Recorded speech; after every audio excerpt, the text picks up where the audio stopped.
The revolution you're watching in progress, metastasized across the country, is of course a war against our institutions, but it's also a war against you. Anyone who stands in the way of the mob, no matter how justified, will be crushed. Tonight we'll talk to a man who knows that firsthand. His name is McCloskey. He's a homeowner in St. Louis. He tried to defend himself against a mob that was threatening to murder him, and he's been hurt for doing that. We'll talk to him in just a minute. A St. Louis couple called Mark and Patricia McCloskey became folk heroes to many across the country after they were confronted by a mob, a dangerous mob, outside their home and returned with firearms to protect it and themselves.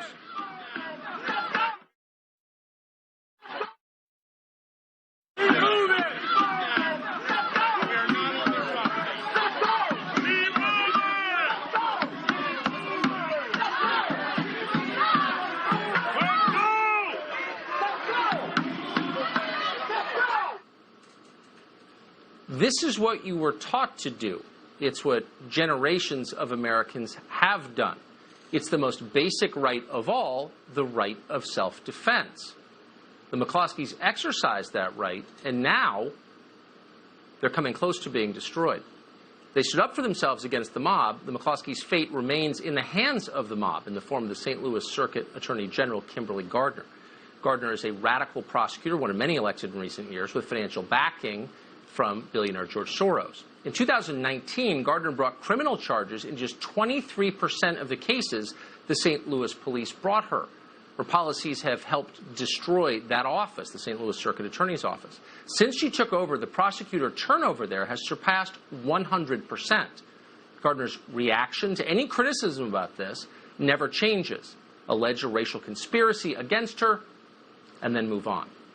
At the start of this year, Gardner sued the local police union and several city officials, accusing them of, quote, a racially motivated conspiracy to deny the civil rights of minorities. She charged them under the Ku Klux Klan Act. As if. After riots ripped through countless American cities, Gardner was clear about who she supported in it all. I've noticed that the Attorney General is tweeting quite a bit about looters and rioters, and not about the fact that we have a history of police violence in the city and nation. And that has caused people to take to the streets yet again to demand for accountability and change in our criminal justice system. How dare you be angry about looting and crimes when the police are still out there enforcing the law? After the McCloskeys defended themselves, Gardner finally found a crime she cares about. She promised to have them punished if she could. I am disturbed by the events that occurred over this weekend, where there were peaceful protesters who were met with guns and a violent assault. We must protect the rights to peacefully protest, and any attempts to chill it through intimidation or use of force will not be tolerated. Since learning of these events over this weekend, I've worked with the public and the police to investigate these tragic events. I will use every extent of Missouri law to hold individuals accountable. Mark McCloskey joins us tonight, along with his attorney, Albert Watkins. Mr. McCloskey, first to you, thanks so much for coming on, and I'm glad you're on because you will tell your own story rather than having it told for you by ideologues. Describe for us, if you would, why you believed you and your wife were threatened by these 300 people in your yard. Well, Tucker, you got to understand, my house sits right on the edge of a road called Kings Highway, and our private place is Portland Place, where my wife and I were preparing to have dinner, maybe 70 feet from the gate. By the time we looked up and we saw the marchers coming down Kings Highway and getting loud, we looked over at the gate, and there's no police there. Our private security wasn't there. Nobody's there. And I look over at my wife, and I see all these people outside the gate, and then the gate bursts open. People start coming in, and then a flood of people start coming in.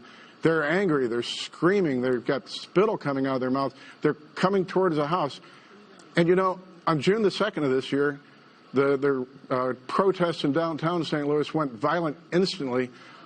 People, the looting and violence and rioting. I watched on live TV the 7-Eleven in downtown St. Louis from the moment the first window was broken throughout the looting process till the fire was started and then till the fire fully engaged the building, and nobody came that entire time. I looked over at my wife and I said, oh my God, we're absolutely alone. There's nobody here to protect us but us. That was the same night retired police captain David Doran was murdered. When I saw that mob come through the gate with their rage and their anger, I thought that we would be overrun in a second. By the time I was out there with my rifle, the people were 20 or 30 feet from my front wall. I've got a low wall that separates the house from my front yard. And so I was literally afraid that within seconds they would surmount the wall, come into the house, kill us, burn the house down, and everything that I'd worked for and struggled for the last 32 years. Tucker, I lived out in West St Louis County in a nice, secure neighborhood. 32 years ago, we moved into the city and took on a project to restore a house that nobody else wanted. And, you know, we were urban pioneers in those days, and we've been there ever since, working to build and maintain St. Louis in this very historic neighborhood. And I saw it all going up in flames and my life destroyed in an instant. And I did what I thought I had to do to protect my hearth, my home, and my family. Well, no one was protecting you, and they were screaming at you and threatening to murder your dog and harm you and your wife. What do you make of the attacks on you for doing what we used to believe every homeowner had an obligation to do? Why are they denouncing you as a racist? I don't understand. And, you know, here's the interesting thing. I've spent my career defending people that are defenseless, for people that are having a hard time making their miracle happen, for people that don't have a voice. My black clients love us. The night that this happened, I had some of our black clients calling us up till 2:30 in the morning, telling us how wrong it was, the way the press was writing us up, telling how wrong it was that we should be portrayed as racist. This is what I do for a living. I help people that are down and that need a hand, and the people that need a voice. To call us racist is ridiculous, and it had nothing to do with race. I wasn't worried what the race was of the mob that came through my gate. I was worried that I was going to be killed. I didn't care what race they were. It's disgusting. Very quickly, Mr. Watkins, do you think that the McCloskeys face the risk of being prosecuted in this? Well, given the fact that we have a political animal in the circuit attorney's office, there is a risk. If the law prevails, long-standing Missouri law prevails, they're fine. Yep. Boy, we're certainly rooting for you. This is really a revealing moment and a travesty. I'm glad you're well. Thank you for coming on tonight. Mark McCloskey, Albert Watkins. Thank you.